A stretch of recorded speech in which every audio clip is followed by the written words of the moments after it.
kahapon na napakalakas. Ayan na ngayon, oh, humupa na rin yung baha. Ayan siya. Saka hindi pa umulan ngayon ng malakas. So, punta tayo dito sa aking plant stand. Ayan. Ginawa ito ng aking darling na napakasipag. Yung gawa sa ano, yung mga scratch na kukulamber. Kasi yung tatay ko tawag doon, yung nagputol ng nyug, tapos ginawang kukulamber, pinenta niya. So ito yung mga ito yung mga natira, yung mga bandang sa balat. Ayan. So kinolekta namin.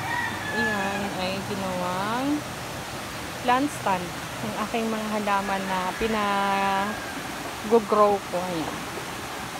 So yan, ang ganda. Ang ganda pala tingnan talaga pag nasa siya. Kasi first time ko lang maka-experience ng ganito. Yung may mga dalagyan, yung mga halaman ko.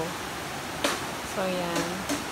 So libre lang yan. Walang yung ilang piraso ng pako lang yung nagastos namin dyan. So yun, sipag lang talaga at may magagawa ka na maganda dito sa probinsya or dito sa bukid. So yan, magpapagawa pa ulit ako ng ganito kasi marami pa yan doon. Ayan. So I hope nagustuhan ninyo yung aking plant stand. Ayan, ang ganda niya, diba? Ang ganda.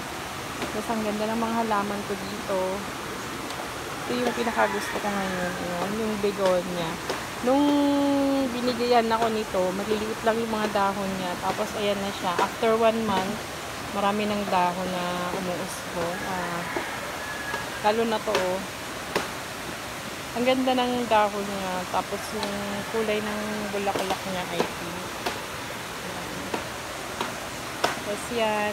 Ito, na to nilagyan lang netong kahoy na to kasi nga natutumba siya gawa ng yung dahon niya ay pagkalaki-laki na, malalaki yung dahon niya kaya siya, medyo parang natutumba na siya, kaya nilagyan siya ng support itong kahoy na to. Ayan. So yung mga bagong dahon niya. Ito pa lang yung begonia ko. Sana makakolekta pa ako ng iba.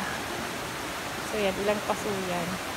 1, 2, 3, 4. Tapos ito yung bagong croton na nakolekta ko. Yun, ang ganda ng dahon niya. Ang ganda ng kulay. Yan, 5 paso yan. Tapos ito yung fern na napakaganda. Nakuha ko kanina doon ulit sa may pinyahan yung marami to dito. Wala namang nangungulekta nito dito sa amin. Ako lang. Yan, ang ganda kasi niya. Yan o. Sana nga makahanap ko yung fern na nag-iiba yung kulay. Sana ito mag-iba yung kulay niya. Sana ito yun. Ang saya. Ang ganda niya. Cute. Tapos ito yung wandering Jew. Marami ako nito. Yung gumapag na sa lupa. Tapos kumuha ako. Ito yung kinuha ko kasi isa daw ito sa magiging in demand na plant sa next year, sa 2021. Yan, wandering Jew.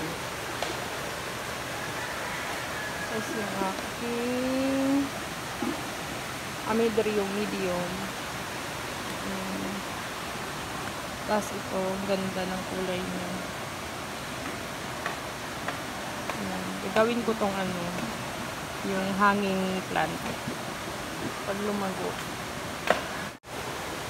Tapos ito yung yung picara plant or Chinese croton. Siguro mabubuhay to kasi dumuloy na yung dahon nito, tapos ngayon siya, parang bumangon siya. So yan, sana mabuhay siya. Ito lang meron ako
Yeah, I make decisions to glow. Ridiculous flow, potential to glow. You know, I just do.